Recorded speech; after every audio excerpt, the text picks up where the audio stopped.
Hi, guys. Thank you for joining. This is Essence of Life, and today we're talking about Americans traveling throughout India. I'm Amanda Armagast. And I'm Dr. Abbasi for Essence. This was our third trip, right? Yeah, our third trip. And actually, if you add up all the days we've been in India, we've actually been in India for almost 1 month.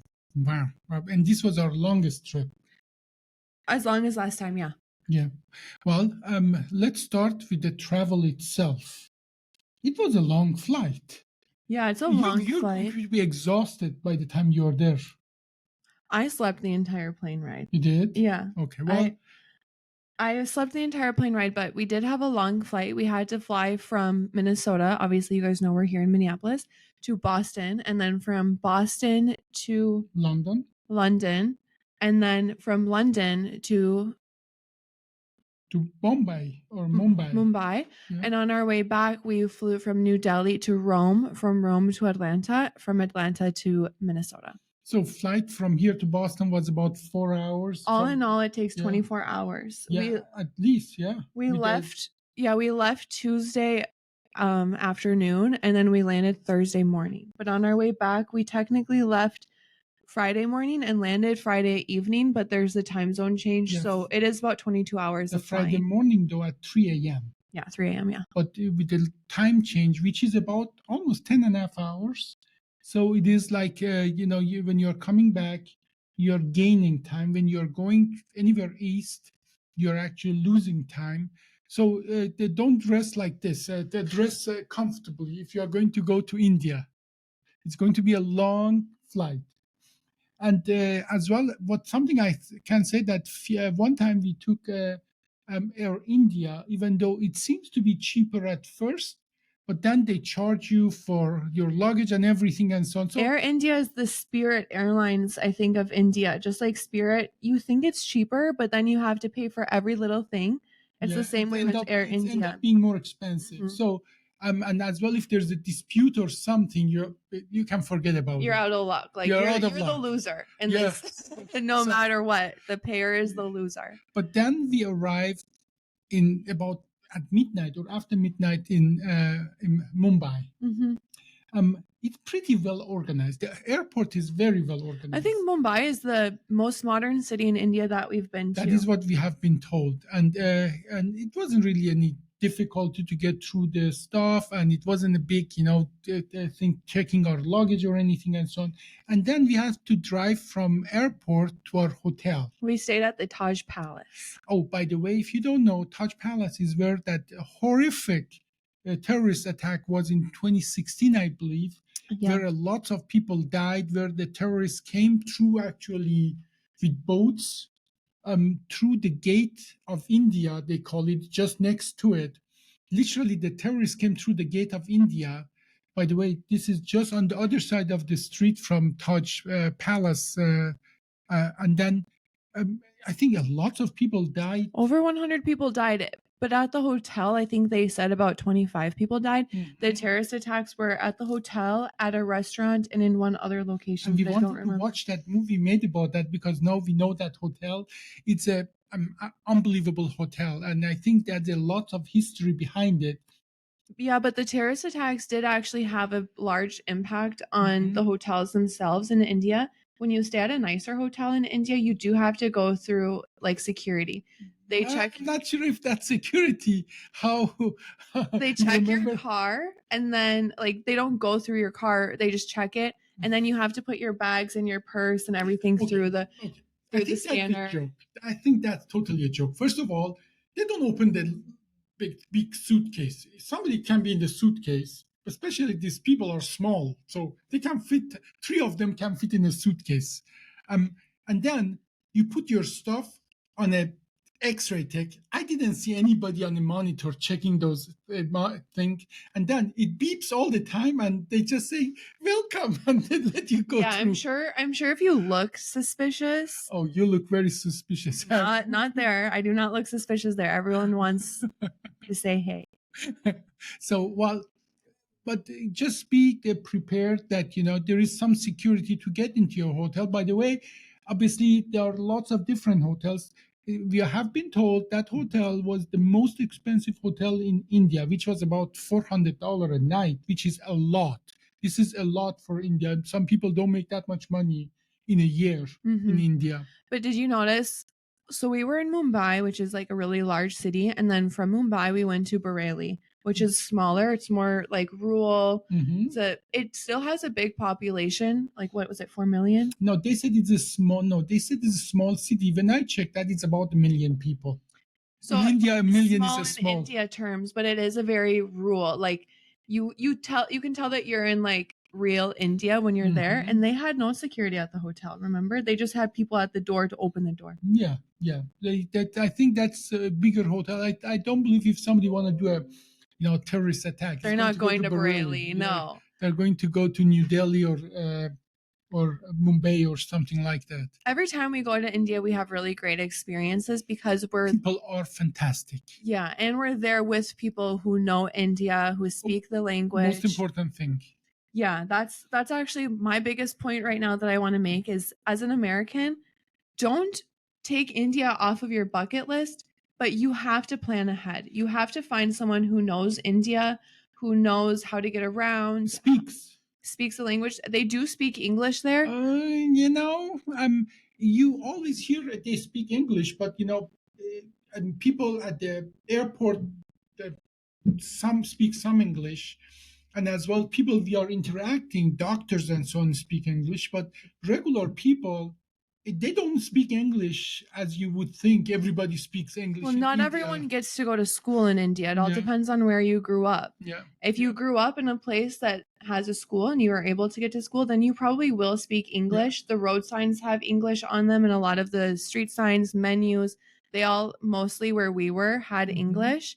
But the English might be a little bit broken. But the point that I'm making is, even though they do speak English, you speaking English there as a white person will probably get you taken advantage of. Yeah, well, definitely. But definitely have a local Indian friend that you trust, and that will truly change your experience, because I think it would be extremely stressful for us if you had to do all of that by our own, and we didn't have two practically bodyguard and so on. And we had two people with us, but remember, it was their first time in Agra. Yeah, they were first time in Agra, but you see, remember, they called somebody, and the security guard just walked with us and was pushing the people away, and I think you like that. And we did go to the Taj Mahal. We'll talk about the Taj Mahal a little bit, but what I liked even better than the Taj Mahal, it's next door, kind of. It's called the Red Fort or the Agra Fort. There's two names for it, technically.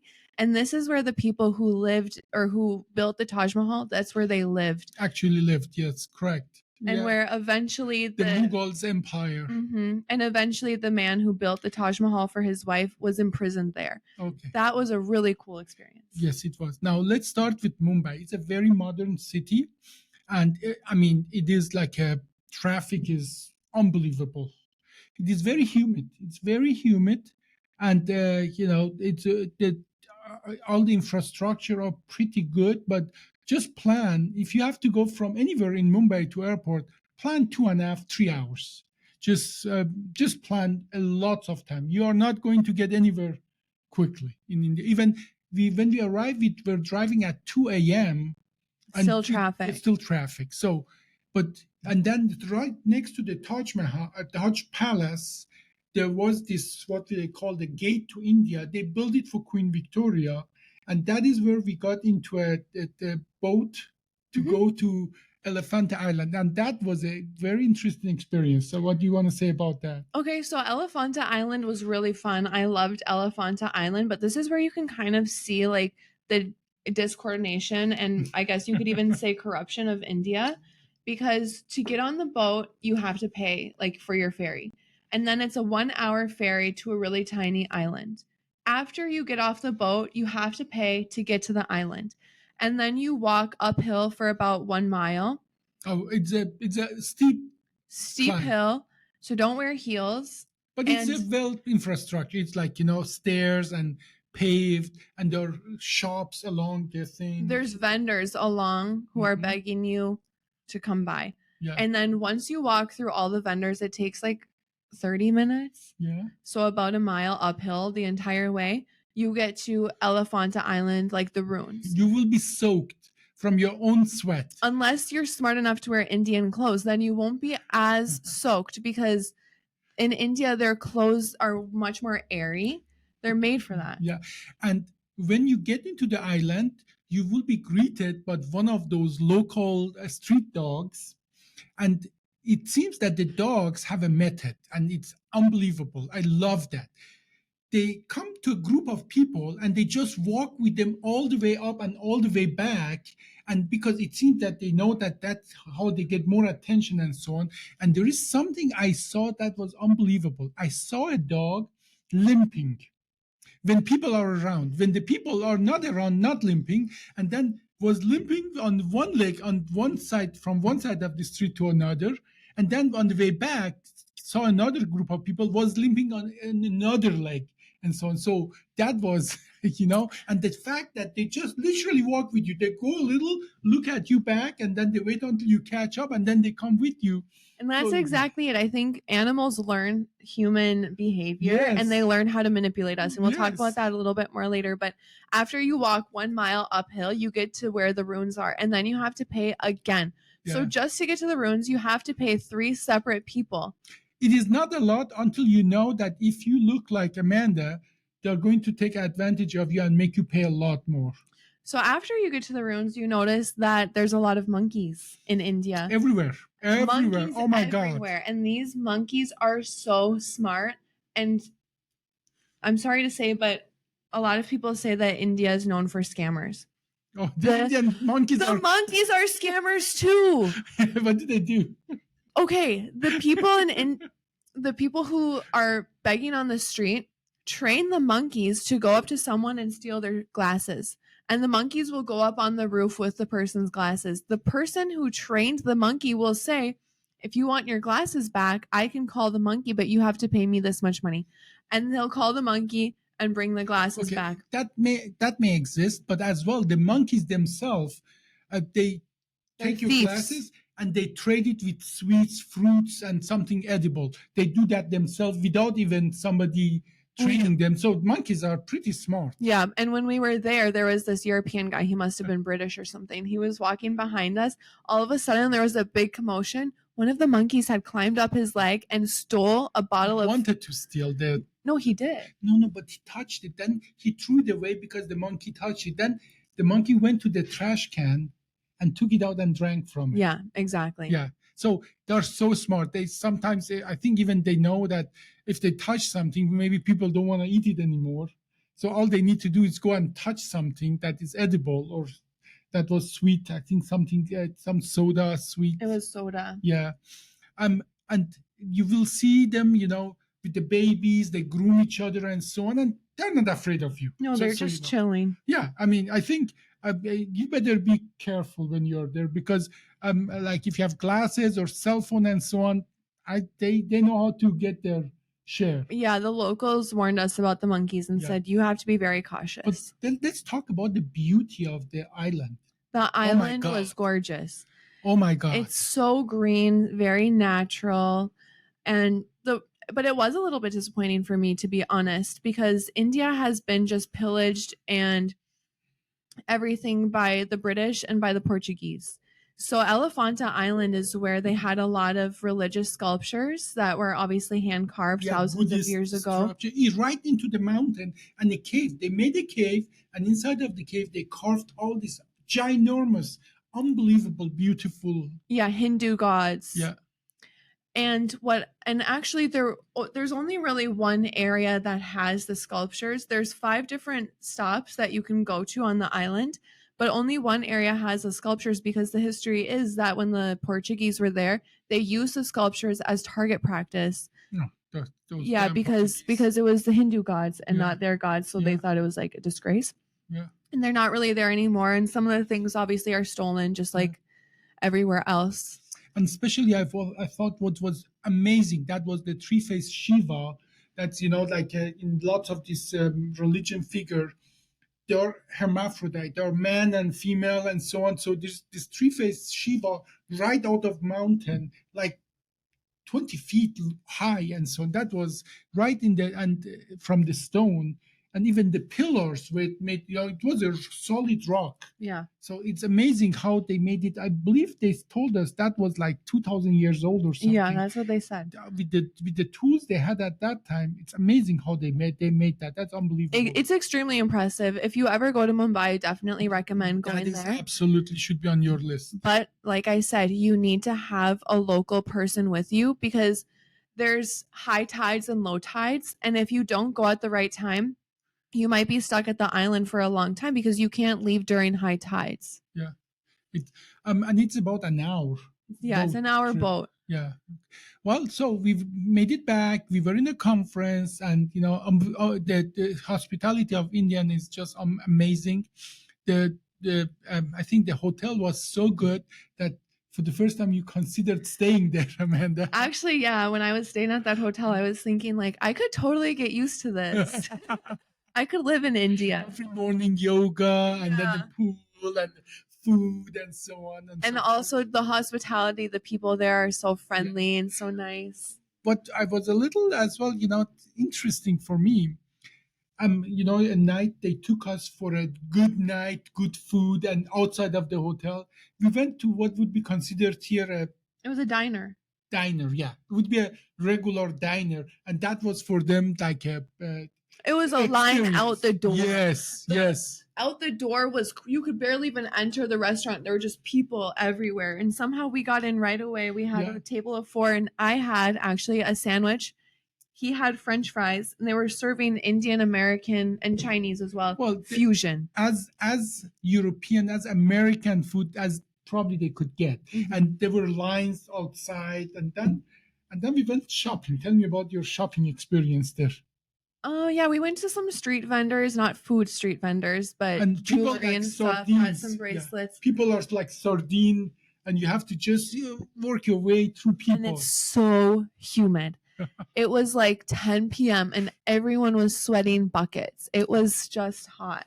And Amanda likes some of the things that make noises and so on. What was well, that's like there's a name for it, but it's pretty much a tin drum, a tongue drum. First, the vendors start with some price that was like $20 American, but then we had Indian people. They came down to $2. So that is how things work there. So with $2, he was making money, but at first he wanted 10 times more. Yeah. So and then you got a lot of good stuff for really good price stuff, because some of that you're wearing right now. Okay, well, and so that was a good experience for us to be with people. Then we got to an airport again towards drive, and then. But this airport experience was different than the last airport experience because when we were leaving India last time, we were flying Air India, and when we came, we had different baggage rules than when we left. That shouldn't be really ever the case. But when we left, it was just us 2 Americans. Yeah. This time, when we were leaving Mumbai to go to Bareilly, we were with Indians, and we still had the same. Yeah, everything was different. We still had the same baggage rules as when we left India last time, but because we were with Indian people, somehow they made it so we didn't have to pay for our extra baggage. By the way, if you go ever to an Indian airport, you need your boarding pass 20 times. Yeah, well, even before literally you get into the door, you cannot just go to there and get your boarding pass there. You have to have something that shows you have your boarding pass before, or get something, because you get controlled like along the way multiple times alone. Once, in the United States, you go and check when you're at the gate, you just check your boarding pass, you just get in. Yeah. You get 5 times checked from the gate to the airplane, 5 times before you get in. So I think they told us this is actually something Indian government is doing to create jobs. That's a conscious There's decision for them. There's a lot of people there. Yeah, well, there's lots of people there, and it's extremely annoying, but that is just their way. Yeah. And then we flew Indigo from Mumbai to Bareilly, and it's 4 hours. India is big. India is huge, but you know what was really interesting is they don't give you drinks or snacks on the airplane. Yeah. They give you. You have to buy it. Yeah, but on American airplanes, you just get them like for free. They're just giving you a snack. Yeah, I've come down as well. This is what I got in my flight today. But at least you can have a water or a coffee or a soda. on Indigo, you actually have to pay, but when you buy your coffee, I don't know how much it is, but it comes with a like a tin of nuts. Yeah. So really, that was the experience. I really loved You're that. just on tarmac, and we have to just walk directly from the.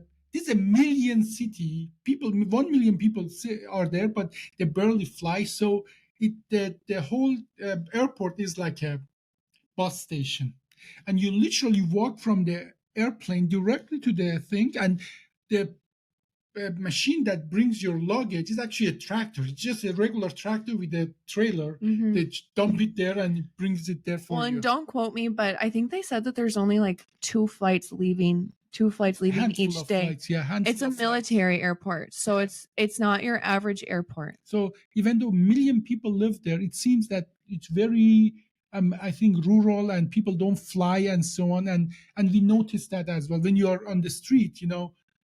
It's like a rural India. Yeah. It's even in the cities, like a rural. The India. infrastructure isn't as advanced, I Yeah. would say. But it's not like bad roads or anything. It's still roads. Yeah, and but as well, you see in the city there's a lot of agriculture. Like literally, it's a house, and every place Lots that's of rice a little fields. green, they plant something. And they need to. They have lots of people, cows everywhere.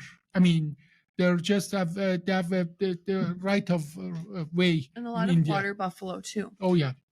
Now this is what I've been told, that the cows are holy. You cannot touch them, you cannot own them, you cannot eat them. But water buffaloes are not holy, so you can own them, you can milk them. But they don't eat them. Actually, I looked it up. They said, or people said, we cannot eat them, but my ChatGPT says in some places it's okay to eat water buffalo, but not cows. I would assume that's pretty uncommon. Yeah, I assume They're that in the as well. same family. But that's what ChatGPT says, that but definitely cows are generally off limit there. Mhm. So one of the things that as well they told us, and you see dogs everywhere. I mean, Dogs they're all over. all over. But you know what was interesting is the humans are actually kind of friends with the dogs. When we were at the Taj Palace, the guards there were like scratching the dog's ears and stuff. I have been told that by somebody, by Indian, that they're just doing it because American find it cute. If I don't believe that for Yeah. 1 second, because why would the dog go up to the person? well, Like a because- dog is gonna know if someone is gonna pet them or not. They're not no, gonna go up. they pet them, but they in most of India they just stay away from them because they tell you something. Do not pet the dogs. Mhm. That's these dogs are. I'm not that they're not aggressive. They're usually get out of the way, and some of them actually they're trying to guide the traffic. Actually, they just there, and they're most of them all look the same. Yeah. And I have been told, I was happy to hear that they have even a law now. You cannot mistreat them. It's now a law that be respectful, don't mistreat the dogs and so on. So it is amazing how they can live in harmony. So many people and so many dogs can live in harmony. Mhm. And this is my theory, that they do need the dogs because there are They're there are tons of rats there. The dogs, they're not fed by people, so the dogs are just cleaning the city. And the rats are huge. They're like this big. Do you remember the rat that we saw in Mumbai? I remember both It of was them. like half of your size, and the rat was deciding if it should fight you or get out of your way. If Lily was there, it would eat Lily. And obviously, in the tourist area, it's all clean. But then, as soon as you get out of, I wouldn't tourist even area, say it's all clean. well, it is relatively clean. It's as clean as New York. Well, but as soon as you get out of it, you see trash everywhere. It's still India is still recovering from 200 years of colonialism. Yeah. They're still recovering from all the damage British did to them. So it's still a poor country. Yeah. Yeah. Now, in Bareilly, what we loved is that, the people are just so fantastic. And we had that gala. We will put some pictures up for you soon. And we, Amanda and I, we had our Indian attire, and people love that if you give it a try. Okay, that they love that. And when you accept their culture and try and Yes. like be a part of it. and you made a lot of friends. I made a lot of friends. I always make a lot of friends. in and India. as well, I'm going to put on TikTok few videos where Amanda is dancing with some kids and so on, and made some friends and so on. So yeah, they really appreciate you if you give it a try and so on, and they're unbelievably fantastic people. And honestly, Indian attire is much more comfortable than American Well, clothes. there is a reason. That is over thousands of years they have developed what really fits to those environments. So Mhm. it's not by chance or surprising at all. If it was something better fitting to that environment, it would be some other attire. It's lofty. It's like, you get a very thin, it protect you, but it is let the air in. It's and mostly so, cotton, yeah. so it's very breathable, and then Mhm. it's flowy. Did you know that is one of the reasons British really raped India because of cotton? Because in Britain you cannot grow cotton, and um, and they had only wool. And I'm not going to go even though scientifically tell you all the problems if you have only wool clothing. So one of the reason India was a rising economy, rising industrial country. They stopped everything. They took all the cotton to England and started the Textiles. textile industry there, and that's literally what. Before the colonization, India had somewhere between 17 and 20% of the world GDP. After colonization, it was only 3. All the wealth, and cotton was one of the reasons. And there's a reason they wear cotton there, because exactly it's what fits there. So then we were in Bareilly. Then we got to Agra. Yeah, from Bareilly, we took a drive to Agra, and it took about 4 or 5 hours. It did take a long time, but it was a really cool drive. It was long, much longer than 4 hours. It was like 7 hours and so on. And Well, that's because we took a stop. yeah, well, okay, well, and because you're driving at 30 miles an hour, you Yeah. cannot drive faster, and people are everywhere. And I think that this is where everything started going wrong for me personally, because we did we drove from Bareilly to Agra, and we were driving to the Red Fort, which was one of my favorite parts of the whole trip. I thought it was super cool. But we stopped in 2 places. We actually stopped on a bridge. It was like one lane going this way, one lane going this way, and we just on the Ganges River. stopped on the bridge so we could Right on the bridge. I mean, in the middle of the bridge, not, I mean, in the middle of the lanes to the side, but on the bridge. Imagine, the biggest bridge you have, it's bridge on the Ganges. They just park on the side to get out and take some pictures. Yeah, we took some photos. Yeah. And there were people having a party in the river. Like kids are playing. It was really cute. So, Ganges was one of the dirtiest river in the world, because people would burn. Well, it's a holy river, and that's why people were doing that. And they would burn people there, and they didn't have enough wood, and then they would just have charred corpses just in the river. But and they have cleaned up now, but still, it's for them, it's a holy thing. They drink the water, but no, don't just stay away from it as a foreigner, because those bacteria, people are used to it. You will be sick. Yeah, you'll be sick. Trust me. Yeah. But also, I was reading about like during COVID, there were a lot of bodies in the river. Yeah. Yeah. I think because there were so many people.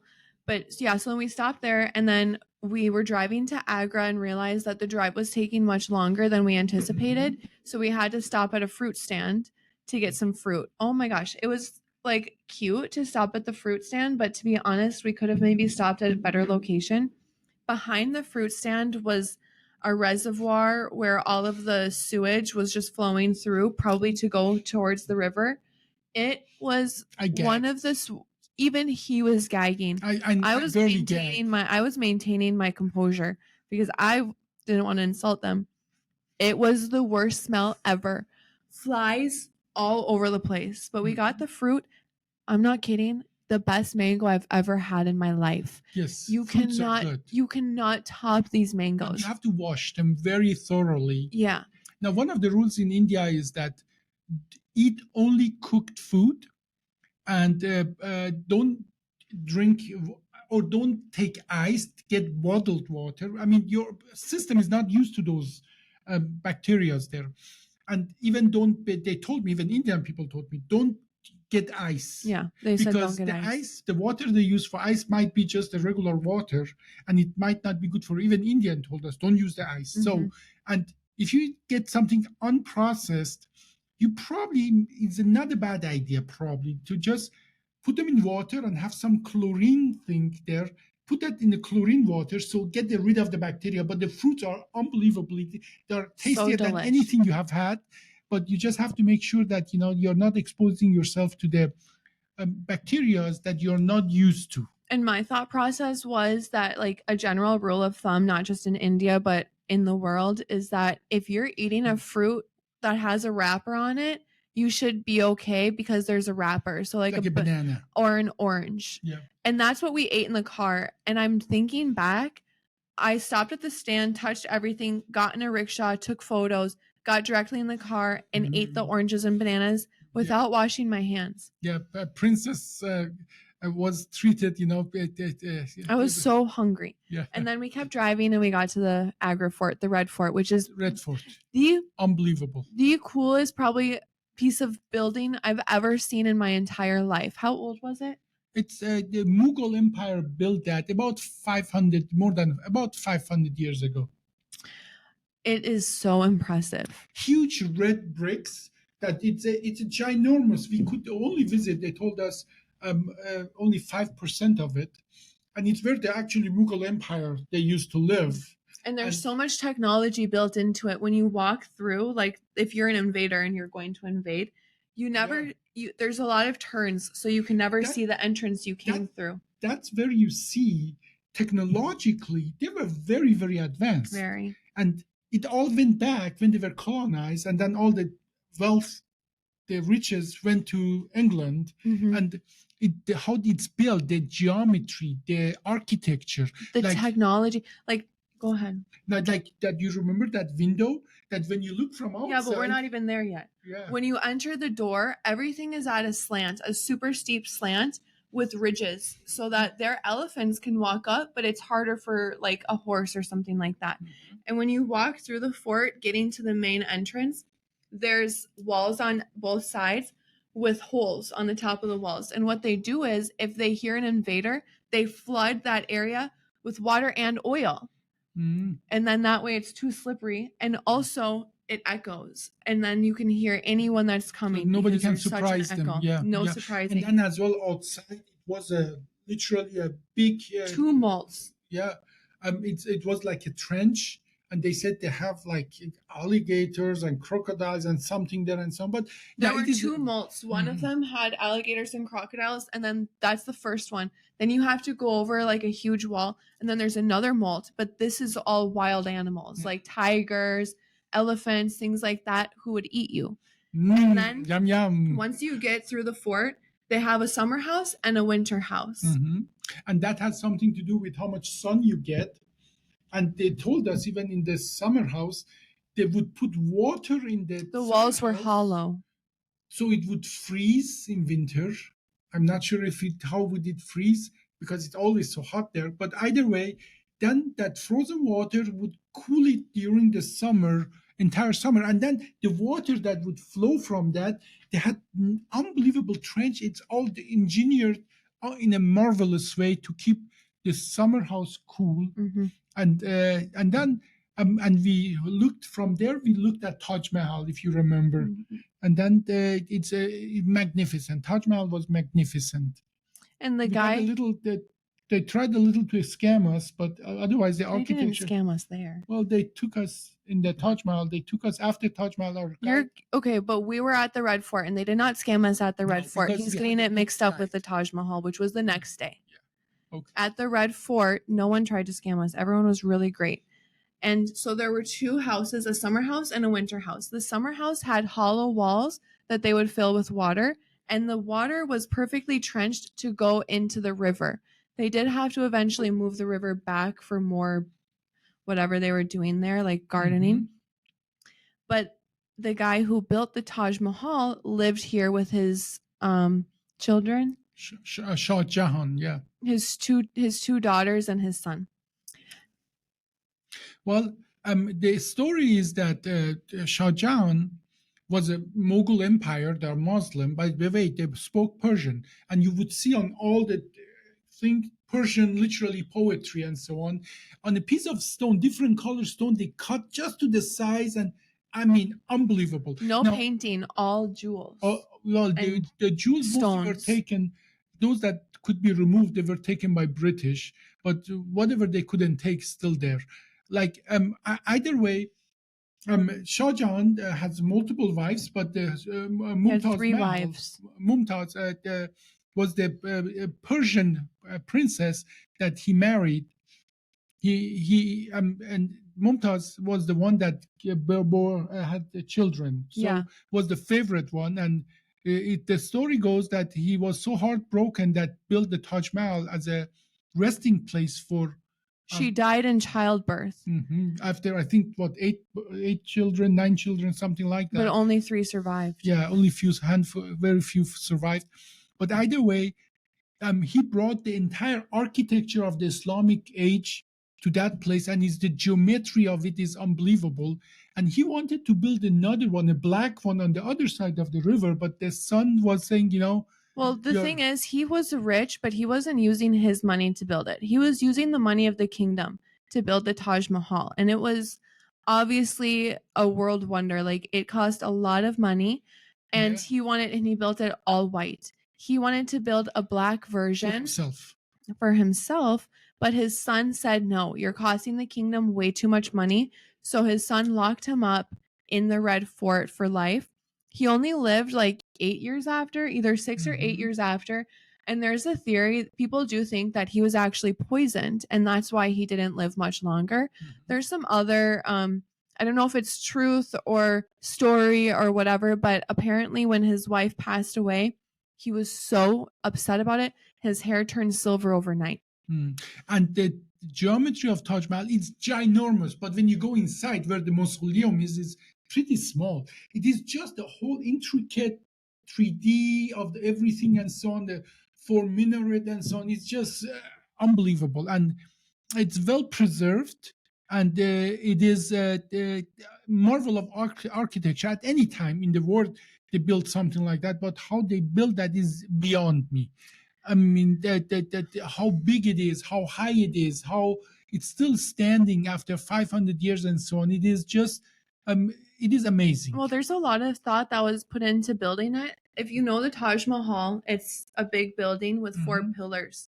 The pillars look like they're straight, but they're actually at an angle facing away from the Taj. That's what they told us, yeah. That way, if anything attacks it, the pillars won't fall into the Taj Mahal. Or if They'll it's an fall earthquake out. or something, if they fall outside, not inside, to damage the main building.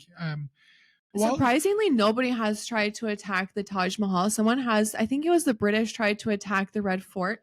And you can see that there's this like marble platform where one of the bombs, what is it called? Cannonballs came, knocked on it, and hit the building, and they left it like that. They left so then you can have the memory of it. Yeah, but now a bird's living there. Yeah, and literally the walls are so thick that it's just a dent in the wall. Just a dent. But no, I'm super surprised that nobody has ever tried attacking the Taj Mahal. Attack that. That's such a marvelous place to be. I'm happy about it too, but the only time that they've ever had like a fear of being attacked apparently was during World War II. They put a black blanket over the Taj because in the moonlight it does glow. And there's a story that the Taj might have some dark history in regards to the builders. I don't necessarily believe that's true. One version is that the Shah Jahan cut the hands of everybody who built it so they cannot build something similar. And one of our guides told us that it was actually metaphorically. Yeah. He gave them so much money put in their hand that they didn't ever need to work. So that's how he assured that there won't be anything similar. We are not sure which version is true. I think the second version is true because when you get to the Taj, if you, like I said, you have to have a tour guide or you're not going to know what's going on. There's some like dorm style, I guess you could say, like townhome behind it, or I guess outside of it. And supposedly those people are the family of the original builders because they still have the family of the original builders making the repairs. Yeah. For some of the stuff that needs repaired, there are over the generation and generation, there are still people who can work with that material in a traditional way. But then what kind of killed the vibes at the Red Fort, we had a Mhm. great guide and a good security guard who was kind of telling people like, chill out, you have to move for the photos. We But went even to Big Boss's office and they served us tea and so on. yeah, But it we was have really cool. we have some connection. But then when we went to the Taj Mahal, we also had a security guard and a tour guide. And the security guard was so like telling us what to do. You can't spin. I wanted to take a spinning photo in front of the Taj. He said no. And then the tour guide afterwards was like, "Oh, I'm like you can only buy stuff from this specific shop. All the other stuff is fake." And took us to this shop, probably his friend who was Yeah, going to yeah. double up the prices, overcharge us for Double. everything. So we didn't end up like that kind of just killed the vibe. After Yeah. that, we left the Taj and we had to take another 5-hour drive from No, it was Agra, whole day long. That the trip was whole day long. but we took a stop.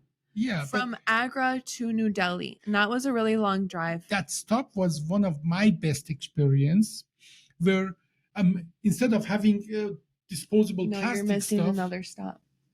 Well, We stopped at another fort. And oh this yes, other yes. and the other fort was cool, like in structure. Yeah. It was the same material from the Red Fort, the same red stones. It was a military It fort. was a military fort. And it was really cool on the inside. Honestly, we were in a rush, so I don't remember all the details. Mhm. But what I thought was really cool is back then they just had such interesting ideas for protection. The king who lived in that fort, his bed was like 8 feet off of the ground, and it was a ginormous bed. Probably you don't know the size of this room, but half of the size of the room. And every night they would flood the floor of his bedroom so that if anyone tried to come in, he would wake up from the sounds of the water splashing. It's really sucks to be a king there if everybody want to kill you. So you have to sleep in a room full of water. That just sucks. But this is again where you need to have a local tour guide because To tell you the stories. Yeah. I not only that, but I went with one of our friends. Dr. Abbasi stayed back. I went to inside of the area with one of our friends, and then someone met us there to like show us around. He was the tour guide that worked there. He was showing us around and brought us to this little place and like a place where they sell stuff. And he was trying to explain to me if you want to go into this certain area, it was a temple, you have to cover your hair. That's totally fine. I'm totally cool with that. And he said, "We'll provide you something to cover your hair at no charge." And then brought us to the place where they were going to give us something. And the guy said, "You choose how much you want to pay, but you have to pay something."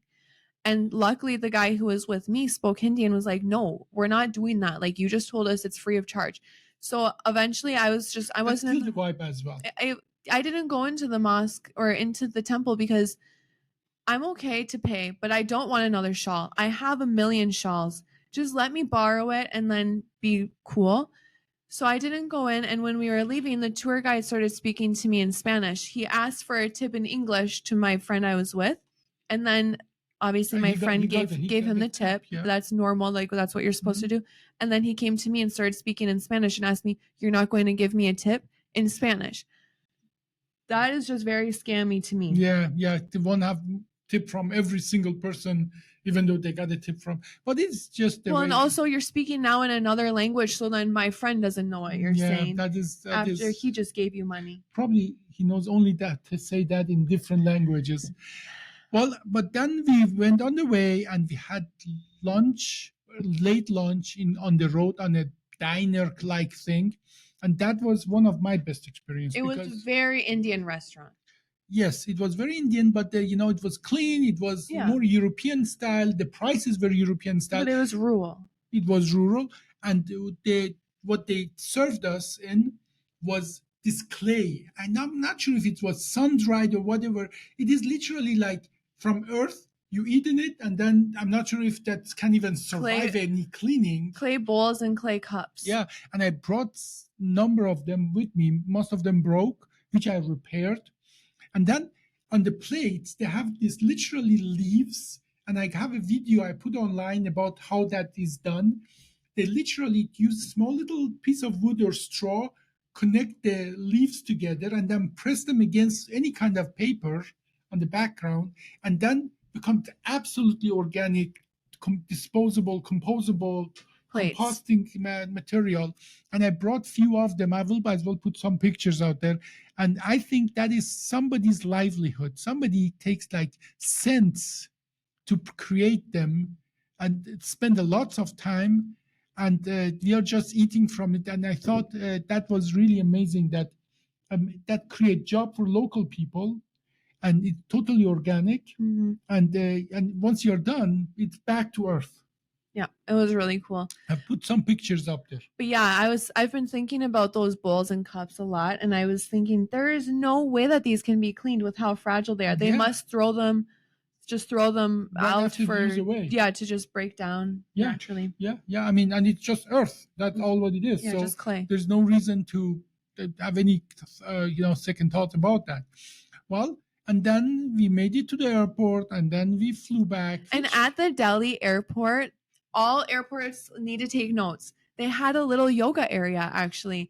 A place, it's kind of private. It has some fake plants in front of it so no one can see you doing your yoga. You did the yoga, and I pretend to sleep yoga. No, you were in Shavasana. I was in Shavasana. Shavasana is a corpse pose. Corpse pose, meaning that pretend to be dead because I sleep probably less than 4.5 hours every night when we were there with the time change and so on. I think even when I came back, I still had a long time. This is the first time I think I had trouble to adjusting to the. And I was doing yoga because I was feeling really sick. You start feeling sick there. Yeah. At this point in time, I got to the airport and my stomach was a balloon full of pain. It hurt so bad, but the yoga area is cute. They give you lockers, and they even have yoga mats. Yeah. Luckily, I did have my own yoga mat too, so I used their mat and I put my mat over it for some cleanliness. But this is where I just started feeling miserable. Oh. Well, the rest of the trip was nothing out of ordinary, so I guess we are done. Yeah. In India, as a woman, when you go, just bring some toilet paper with you to go to the bathrooms, because the public restrooms don't have toilet paper or napkins to or dry even your wet hands. wipes. Nothing. They use bidets there. I think that they could. I'm not trying to be harsh, but I think that they could work on their bidet skills a little bit, because the bathroom is soaked. Everything wet. The toilet seat is soaking wet. If you have long pants, you have to roll them up, because your pants will even be wet with this whatever combination is there. And they don't.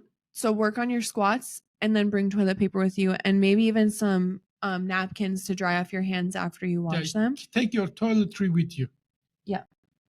Well, we still enjoyed that a lot. Oh, I still loved it. But as an American, just be careful. Don't eat ice.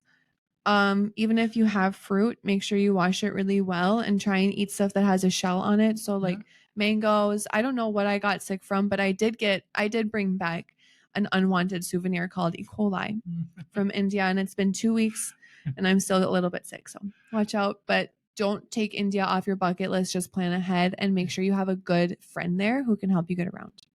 Good advice. Well, thank you for joining us. Thank you guys for watching. This was How Americans Traveled Through India. I'm Amanda Armagost. And I'm Dr. Abbasi for Essence.